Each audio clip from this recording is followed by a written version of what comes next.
और इसी बीच अगली खबर आपको बताएंगे। मुंबई पुलिस ने एकता कपूर का बयान दर्ज किया है और साथ ही 24 अक्टूबर को अगली पेशी के लिए बुलाया गया है। बड़ी खबर आपको बता रहे हैं, मुंबई पुलिस ने एकता कपूर का और उनकी मां का बयान दर्ज किया।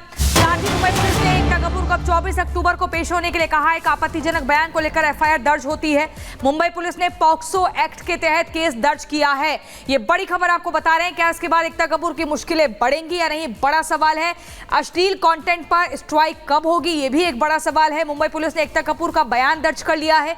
24 अक्टूबर को फिर से पेश होने के लिए कहा गया है। बड़ी खबर आपको बता रहे हैं, 24 अक्टूबर को एकता कपूर की पेशी होगी और उनकी मां के खिलाफ यानी कि शोभा कपूर के खिलाफ भी मुकदमा दर्ज हुआ है। ये बड़ी खबर आपको बता रहे हैं। और यहां से आपको बता दें, आपत्तिजनक सीन को लेकर एफआईआर दर्ज होती है, जिसके बाद आज बयान दर्ज हुआ है। 24 अक्टूबर को दोबारा से पेशी होगी और यहां से एकता कपूर की मुश्किलें बढ़ती जा रही हैं। आपत्तिजनक सीन को लेकर के एफआईआर दर्ज हुई है। अब ये देखना है कि एकता कपूर का इस मामले में स्टैंड क्या होता है। क्या वो ये कहती हैं कि नहीं गलती हुई है, या फिर जो ये पूरा एक केस दर्ज हुआ इस पर वो सफाई देती क्या है, क्यों ऐसा किया गया। क्योंकि जाहिर सी बात है, उन्हें भी ये पता होगा कि इस तरह का कंटेंट अगर वो बना रही हैं तो फिर मुश्किलें हो सकती हैं। क्या इसके नियम हैं, कैसे उन नियमों का उल्लंघन हो रहा है, ये तमाम बातें क्या एकता कपूर को नहीं पता थी। जिस तरह से अब एकता कपूर मुश्किलों में घिरती नजर आ रही हैं क्योंकि आपत्तिजनक सीन को लेकर के ये एफआईआर दर्ज की गई है। इस एफआईआर का जवाब क्या देती है एकता कपूर, इसका इंतजार। देखिए, आपको दो तस्वीरें इस वक्त दिखा रहे हैं, लेकिन इसी बीच मुंबई पुलिस ने एकता कपूर और उनकी मां का बयान भी दर्ज किया है। मुंबई पुलिस ने एकता कपूर को 24 अक्टूबर को पेश होने के लिए भी कहा और आपत्तिजनक कंटेंट मामले में एकता कपूर और उनकी मां के खिलाफ एफआईआर दर्ज की गई है। मुंबई पुलिस ने पॉक्सो एक्ट के तहत ये मुकदमा दर्ज किया है। यानी कि हम ये कह सकते हैं कि आने वाले समय में हो सकता है कि एकता कपूर की मुश्किलें बढ़ सकती है। एफआईआर की कॉपी इस वक्त हम आपको लगातार दिखा रहे हैं। एकता कपूर के खिलाफ केस जो है वो दर्ज किया गया है। ये बड़ी खबर आपको इस वक्त बता रहे हैं और शिकायतकर्ता खुद इस वक्त हमारे साथ जुड़े हुए हैं। मैं आपसे यही समझना चाहती हूँ किस तरीके से आपत्तिजनक सीन इसमें था और जो शिकायत आपने की है वो क्या कुछ कहती है, किस तरह से इन लोगों ने तमाम नियमों को ताक पर रख करके सिर्फ और सिर्फ पैसे कमाने के लिए सब कुछ कर दिया।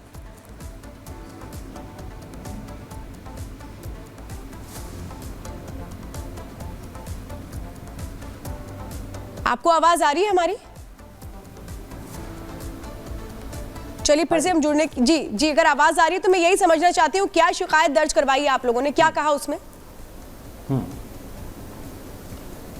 शिकायत ये थी कि कुछ वर्ष पहले अल्ट बालाजी की वेबसाइट पर एक अश्लील वीडियो वायरल हुआ था। उस वीडियो में एक नाबालिग लड़की को इनडिसेंट तरीके से प्रस्तुत किया गया था। उसकी शिकायत हमने मुंबई पुलिस कमिश्नर साहब को दी थी। वहाँ से बेहद ही बड़ा आश्वासन मिला था कि इस विषय पर जल्द से जल्द पोस्को एक्ट के तहत कार्रवाई होगी, पर फिर मुंबई पुलिस ने उसे अनदेखा करना चालू किया। फिर हमने चिल्ड्रन राइट कमीशन को एक पत्र भेजा जिसमें चिल्ड्रन राइट कमीशन ने मुंबई पुलिस को एक्शन टेकन रिपोर्ट जमा करने का आदेश दिया। फिर भी मुंबई पुलिस ने उस विषय को अनदेखा किया। मुंबई पुलिस ने ये 3 वर्षों में सिर्फ और सिर्फ एकता कपूर जी को बचाने के लिए सेवाएं दी थी। आखिरकार हमने कोर्ट में एक याचिका दी जिसमें कोर्ट ने निर्णय लेते हुए एक फैसला दिया कि इस विषय पर पोस्को एक्ट के तहत कार्रवाई की जाए।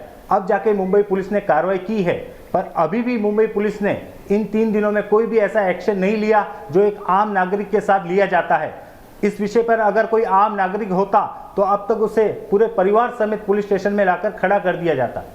आपकी मांग क्या है ये भी बताइए।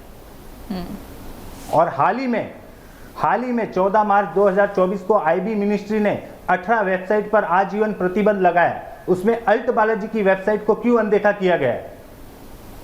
ठीक है, शिकायतकर्ता हमारे साथ जुड़े हुए हैं, बता रहे हैं कि क्या कुछ रहा, लेकिन 3 सालों से एक लंबी लड़ाई आप लड़ रहे हैं। जो शिकायत आपने मेंशन की है, जिस बात को लेकर आपकी तरफ से नाराजगी व्यक्त की गई है, वो क्या है मुख्य तौर पर, सिलसिलेवार तरीके से बताइए, और चाहते क्या है आप?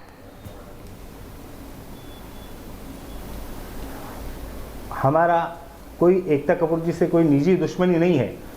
आज पूरे अखंड भारत देश में जो छोटी बच्चियों के साथ जो बलात्कार, जो अश्लील हरकतें हो रही है, वो इन सब वीडियो के माध्यम से हो रही है।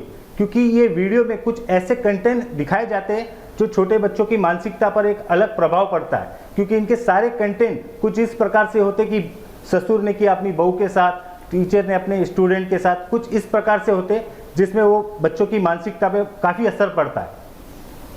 एक बात आपसे समझना चाहूंगी, चूंकि आप कह रहे हैं कि 3 सालों से आप ये कोशिश कर रहे हैं कि पॉस्को एक्ट के तहत केस दर्ज कर ले मुंबई पुलिस, लेकिन ऐसा नहीं हुआ। कोर्ट के इंटरवीन करने के बाद ये मामला जिसमें पॉस्को एक्ट के तहत केस दर्ज हुआ है, इसमें एकता कपूर और उनकी मां का बयान दर्ज किया गया है। 24 अक्टूबर को फिर समन किया गया है। अब आपको लगता है ये सब चीजें रुकेंगी क्योंकि इस पर एक्शन भी शुरू हो चुका है? भरोसा तो हमें है कि इस पे न्याय हमें मिलेगा और इस पर प्रतिबंध लगेगा। आप ये और भारत सरकार से भी हमारी ये मांग रहेगी कि इनका राष्ट्रीय पुरस्कार फिर से लौट लिया जाए। ठीक है, क्योंकि इनके आप ये पीछे जो बता रहे हैं राष्ट्रीय कि आपकी पुरस्कार मांग इनको क्या मिला है। उसको देखते हुए पुलिस कोई कार्रवाई नहीं करती है। ठीक है, बहुत बहुत शुक्रिया। देखिए, शिकायतकर्ता हमारे साथ जुड़े हुए थे जिन्होंने शिकायत दर्ज कराई है। एफआईआर दर्ज हो चुकी है और पॉक्सो एक्ट के तहत एक केस फिलहाल दर्ज हुआ है। आने वाले समय में देखना होगा कि कैसे एकता कपूर की मुश्किलें बढ़ती हुई नजर आती है। बाकी एक छोटे से ब्रेक, हम जल्द वापस लौटेंगे। आप बने रहिए रिपब्लिक भारत के साथ।